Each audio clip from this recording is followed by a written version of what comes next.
अहिले चाहिँ हामी जाने चाहिँ ग्रोसरी किन्न hello guys welcome back to my YouTube channel this is me Krisha Sai Thakuri so अहिले चाहिँ हामी साँझको पख जाँदैछौँ सब्जी तरकारी किन्न यहाँ चाहिँ मुनाजी यहाँ हुनुहुन्छ उत्सवजी ओहो बाबु कति राम्रो ज्याकेट नमस्ते ओहो बाबु कति राम्रो ज्याकेट म चाहिँ लेकेटबाट आएको प्रमोसन गर्न भनेन मैले पूर्ण दाइ देखेको छु मलाई मार्नुहुन्छ किन भनेको कृषा त्यस्तो भन्न देऊ न भनेर उठाए कानेर अट्टै रे यहाँ नेपाली यस्तै हुन्छन् गाई यहाँको विदेशहरूमा चाहिँ के भयो रिल नचल किन अहिले चाहिँ हामी तरकारी किन्न जाँदैछौँ के किन्छ थाहा छैन हामी चाहिँ बुङ्गुरको मासु किन्ने भनेर गएको बुङ्गुरको मासु मैले भाजी लिएर आएको छु अनि भाजीसँग बुङ्गुरको मासु खान मलाई क्रेभिङ भइरहेको छ मलाई चाहिँ पहिला मन पर्थेन मतलब त्यो बुङ्गुरको मासु पकाएको चाहिँ मन पर्दैन अनि त्यो सेकुवा चाहिँ मनपर्छ सो तर चाहिँ आज मलाई क्रेभिङ भइरहेको छ so I don't want it अस्तिको मेरो भ्लगमा पनि ज्याकेट यही थियो तर त्यही भएर मैले अघि पनि बनाएको थिएँ मैले भिडियो तर मैले ज्याकेट सेम भयो भनेर मैले चाहिँ क्यान्सल गर्दै थिएँ तर अहिले फेरि इन्ट्रेस्ट आयो किनकि भ्लग नहालेको धेरै भयो मेरो कोही मान्छे चाहिँ शुभचिन्तकहरू हुनुहुन्छ भ्लग हाल्नु पऱ्यो कृषा भन्छन् so for them I am doing this vlog यति राम्रो स्ट्रिट छ गाई यति राम्रो स्ट्रिट छ अनि त्यसमाथि म पनि कति राम्रो छु वाउ त्यहाँ हुनुहुन्छ दुईवटा दिदीभाइहरू यहाँ हुनुहुन्छ ओहो को जानुभयो यसरी बाबु खैखे हामी चाहिँ माटमा पुग्यौँ महँगो छ यतातिर त वाट इज जेडी यहाँ चाहिँ कति सस्तो पाइन्छ के भन्छ सोजु के भन्छ गाह्रो छ है चिकन उताउला चिकन त हामी चाहिँ त्यो मुर्गो मासु लिन आएको भनेर अघि भनिसकेँ मैले अझ कचोटि बनाऊँ मैले अलिक भर्खरै नुहाएको एकदम त्यो भइरहेको थियो मलाई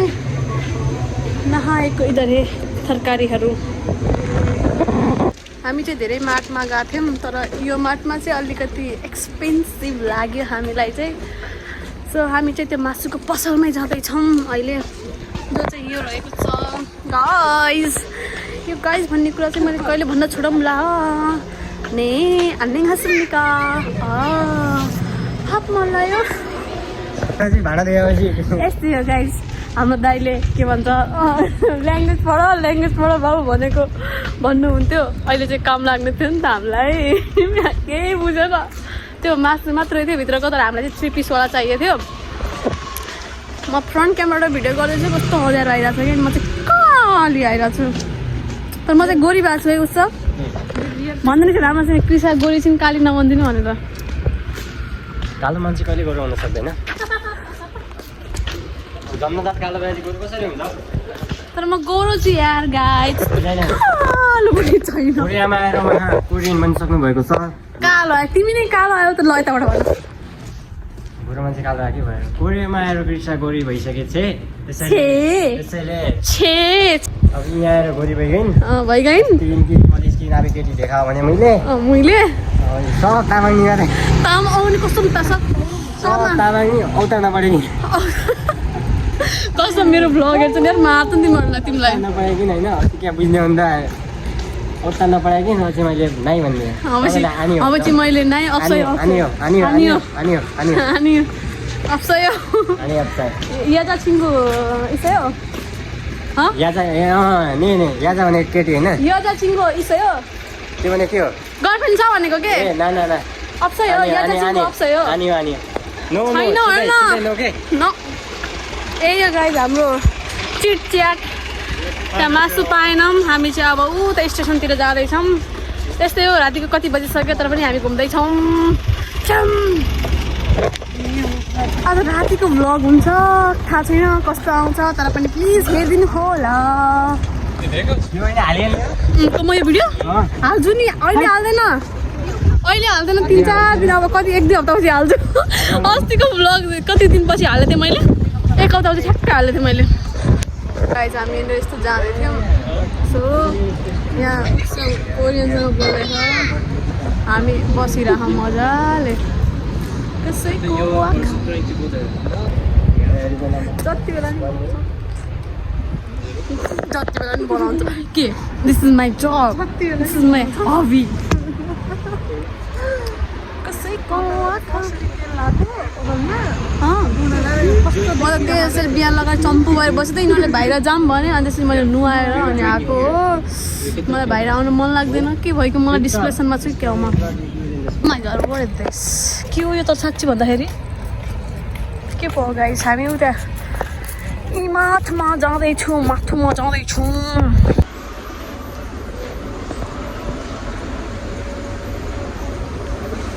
प्राइस हेर्नु गाइस प्राइस 4500 काँक्राको यस्तो छ यहाँ हालत 7,050 को यो पुरै हो कि होइन थाहा भएन मलाई चाहिँ 690 499 mango 1 day first year price हामीले चाहिँ किनिसक्यौँ मैले यहाँ छिल्लर धेरै भएर यस्तो हालत खराब भइसकेको थियो कि मेरो ब्यागै भरि छिल्लर मात्र छ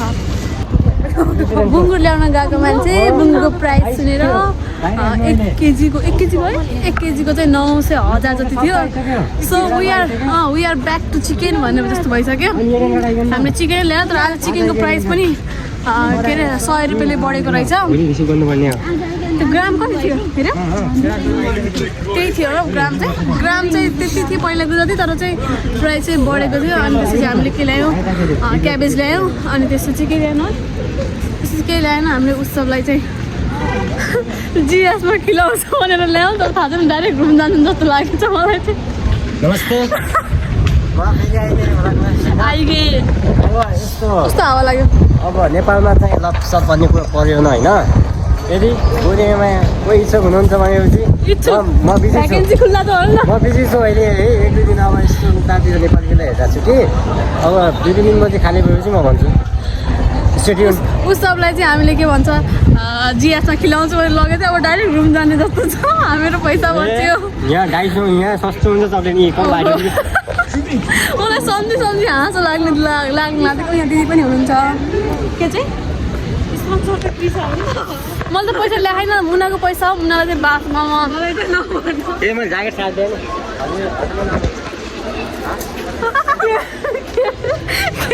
के भन्नु अहिले चाहिँ हामी अर्को दाइसम्म जाँदैछौँ त्यहाँ चाहिँ हाम्रो चाहिँ पनिर किन्नु छ हाम्रो त्यो के भन्छ पनिर चाहिँ एकदमै डढिसक्यो लाइटले गर्दा चाहिँ म चम्किरहेको छु तर होइन मैले मुख पनि धुवाएको छु नुहाएको मैले नुहाएपछि म गइ देखिन्छु अनि यो गाइस भन्दा शब्द चाहिँ मैले कहिले छोड्ने भएन त्यसलाई चाहिँ हटाउनु पर्ने छ मैले चाहिँ tap please join to my life TikTok life मुनासँग छ हाम्रो सामान चाहिँ मुना बोक्दैछन् मेरो चाहिँ अलिकति गाह्रो छ मलाई चाहिँ अलिकति प्रब्लम ए ओ त्यो 250 यसको चाहिँ अरू सबैको माथि यसको चाहिँ अन्डरग्राउन्डमा चाहिँ 250 यहाँ छौँ गाइस हामीहरू सबै यहाँदेखि तल जाने अन्डरग्राउन्ड छ अन्डरग्राउन्ड अनि यहाँमा चाहिँ ऐनामा देखिन्छु भनेर मैले ब्याक क्यामेरा चालु गरेको छु ऐना यहाँ चाहिँ 250 एउटा पन्नी खोज्दा चाहिँ हामी 4 जना आएका छौँ अहिले चाहिँ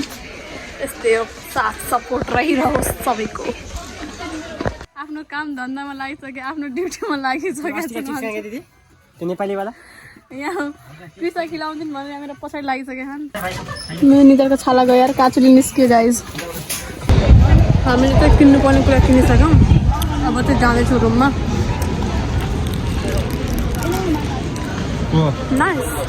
nice to meet you guys 만나서 반갑습니다. 안녕하세요. 감사합니다. हामी चाहिँ रातिको 10 बजे वाकमा छौँ क्या उता लेखेर 10 बजे गयो यार सेट यार you are so unlucky damn उता हेर्नुहोस् ल अहिले पनि माफ गर्नु होला तपाईँ कहाँ लागेर त्यो मान्छेको हात कहाँ गयो यार माफ गर्नु होला साजाङ निम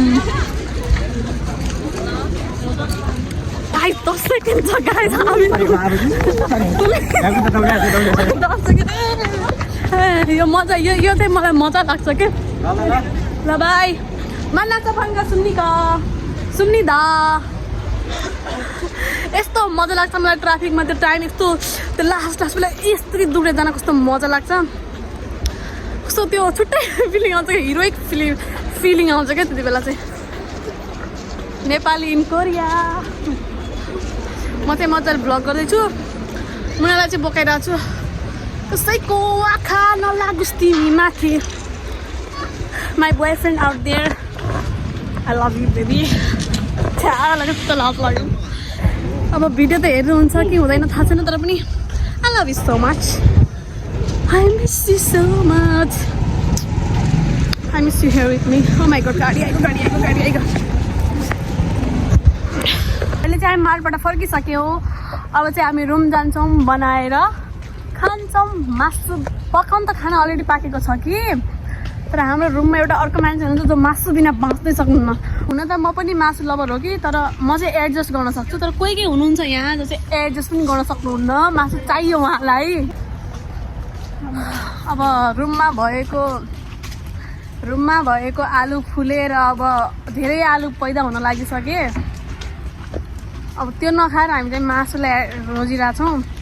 यसो हुन्छ नि त के भन्छ एडजस्ट भन्ने कुरा चाहिँ गर्नुपर्छ त्यो चाहिँ सिकाउनु जरुरी छ कोहीलाई अब सिकाइहाल्छु म बिस्तारै एडजस्ट गर्नुपर्छ साथीहरू भनेर सिकाइहाल्छु त्यो अब परिस्थितिले सिकाइहाल्छ मान्छेलाई अब मैले सिकाउँछु भनेर पनि ढोका त होला सिकाइहाल्छ आज 1000 रुपियाँ भयो मासुको अब पहिला 800 900 जति थियो आज 1000 रुपियाँ भयो अब आजबाट खानु भन्नुहुन्छ हेरौँ कहिलेसम्म हुन्छ उहाँको यो वचन कहिलेसम्म पुरा हुन्छ म एकदमै के भन्छ हौ म एकदमै त्यो देख्नलाई तयार छु I want to see that kind of habit काली आउँछ कि म जता लाग्छ त्यतै फर्काउनु पर्छ